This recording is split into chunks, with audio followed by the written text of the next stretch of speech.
Bismillahirrahmanirrahim. Assalamualaikum warahmatullahi wabarakatuh. Alhamdulillahirabbil alamin wassalatu wassalamu ala asrofil anbiya'i wal mursalin wa ala alihi wa ashabihi ajma'in. Asyhadu an la ilaha illallah wa asyhadu anna Muhammadan Rasulullah. Pertama sekali kita ucapkan pujian syukur atas kehadirat Allah SWT dan juga salawat kepada Nabi Muhammad. Allahumma sholli ala Muhammad wa ala ali Muhammad. Baiklah, pada kesempatan kali ini kami yang berwawakan saya sendiri Rivaldo, Muhammad Fauzan, dan Raihan Nur Ihsan akan mempresentasikan tagihan proyek akhir minggu ke-16 Sistem Informasi Akuntansi. Untuk objek kami, objek SIA kami itu yaitu Masjid Baitul Makmur Air Tawar Barat. Yang pertama adalah skema SIA yang kami usulkan. Yang pertama skema pendapatan yang akan dijelaskan oleh Fauzan. Pada Fauzan disilahkan. Oke, saya akan ambil alih presentasi pada kali ini, yaitu pada skema pendapatan Masjid Baitul Makmur, yaitu saat dimulainya skema pendapatan akan dinampakkan oleh 3 pilihan, yaitu donatur pembangunan, yang kedua donatur anak yatim, dan ketiga yaitu donatur sosial. Jika skema pendapatan yang pilihan ini tidak disetujui, maka akan diulang kembali dari mulai. Dan jika disetujui, donatur pembangunan akan menjadi kas pembangunan, donatur anak yatim menjadi kas anak yatim, dan serta donatur sosial akan menjadi kas sosial. Dan selanjutnya akan menjadi pengumpulan dan pencatatan kepada laporan keuangan, dan melanjutkan ke laporan masuk yang belum ditandatangani. Yang selanjutnya akan diperiksa dan ditandatangani oleh ketua masjid dan menjadi laporan kas masuk yang sudah ditandatangani. Dan berakhir. Terima kasih, kembali ke MC Aldo. Boleh, terima kasih kepada Fauzan. Selanjutnya skema pengeluaran yang akan dijelaskan oleh Muhammad Raihan Nur Ihsan. Pada Raihan disilahkan. Baiklah, saya akan membacakan bagian skema pengeluaran. Skema pengeluaran masjid ini dibagi menjadi 3, yaitu penyaluran kepada anak yatim, dan selanjutnya biaya pembangunan masjid, dan biaya operasional masjid. Biaya operasional masjid ini mencakup beban-beban listrik dan beban air. Selanjutnya penyaluran kepada anak yatim, yaitu penyaluran santunan anak yatim, dan biaya pembangunan masjid mengarah ke penyaluran biaya pembangunan, serta biaya operasional masjid itu mengarah kepada penyaluran biaya operasional. Selanjutnya yaitu adanya pencatatan jumlah kas keluar dan laporan kas keluar yang belum ditandatangani oleh ketua masjid. Selanjutnya adanya pemeriksaan dan penandatanganan. Dan selanjutnya adanya laporan kas keluar yang sudah ditandatangani oleh ketua masjid. Dan berakhir.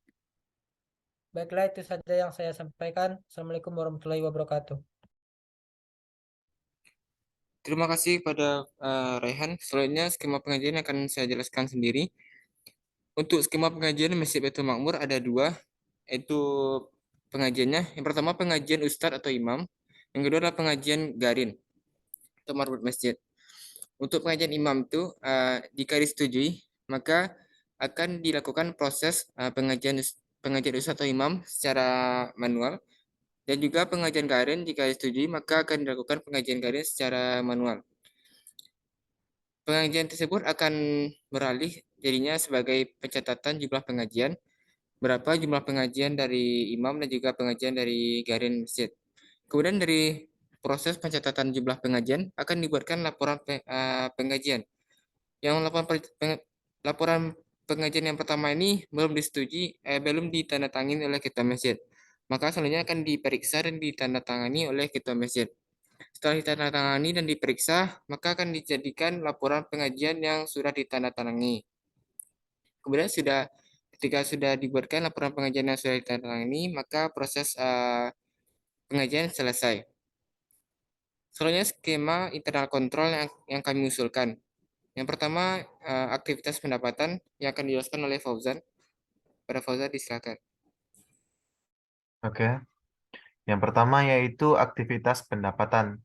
Skema internal kontrol yang ingin kami susulkan adalah aktivitas pendapatan di Masjid Baitul Makmur adalah yang pertama, adanya pengawasan ketika proses pengumpulan kotak amal saat hari Jumat.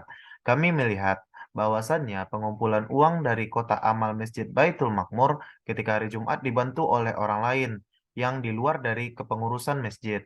Sehingga ini akan terjadi kemungkinan pencurian, sehingga dibutuhkannya internal kontrol yang berupa pengawasan ketika proses pengumpulan uang tersebut. Yang kedua yaitu, kami melihat kotak amal yang dijalankan untuk pengumpulan infak tidak memiliki kunci, sehingga kotak itu bisa dibuka oleh siapa saja. Ini sangat berisiko bagi masjid itu sendiri. Sekali terjadinya pencurian, maka sehingga kami mengusulkan untuk dilakukan internal kontrol berupa pemasangan kunci di setiap kotak amal di masjid. Kembali ke MC Aldo. Terima kasih Fauzan. Selanjutnya, skema internal kontrol pada aktivitas pengeluaran yang akan dijelaskan oleh Raihan. Sudah Raihan, disilakan. Saya akan menjelaskan bagian dari aktivitas pengeluaran. Skema internal kontrol yang ingin kami usulkan pada aktivitas pengeluaran Masjid Baitul Makmur adalah yang pertama, kami mengusulkan untuk dilakukan internal kontrol berupa pengecekan kembali nota yang diberikan kepada bendahara karena di Masjid Baitul Makmur tidak adanya pengecekan dan pembuktian apakah jumlah uang di nota tersebut benar adanya atau tidak. Ini sangat rawan terjadinya kecurangan. Baiklah, saya Terima kasih kembalikan pada kepada Rehan. Rivaldo. Soalnya skema internal kontrol pada aktivitas pengajian yang akan saya jelaskan sendiri. Skema internal kontrol yang kami usulkan pada aktivitas pengajian pada Masjid Baitul Makmur adalah yang pertama dibuatkannya bukti gaji ketika terjadi aktivitas pengajian. Contohnya seperti pernyataan penerimaan gaji. Karena kami lihat di Masjid Baitul Makmur tidak ada bukti gaji tersebut ketika terjadi aktivitas pengajian. Sehingga gaji yang diterima oleh dua orang tadi, itu imam masjid dan garin, itu tidak adanya bukti gaji. Itu sebatas uang yang diberikan secara langsung. Dampaknya adalah jika tidak ada terjadinya bukti gaji ini, maka bisa jadi adanya kejadian pengajian ganda. Untuk itu kami mengusulkan untuk dibuatkannya internal kontrol berupa pembuatan bukti gaji ketika terjadinya aktivitas pengajian. Baiklah, itulah laporan tugas akhir kami, proyek akhir kami ini, sistem informasi akuntansi. Mohon maaf atas segala kesalahan dan kekurangan. Terima kasih. Assalamualaikum warahmatullahi wabarakatuh. Assalamualaikum.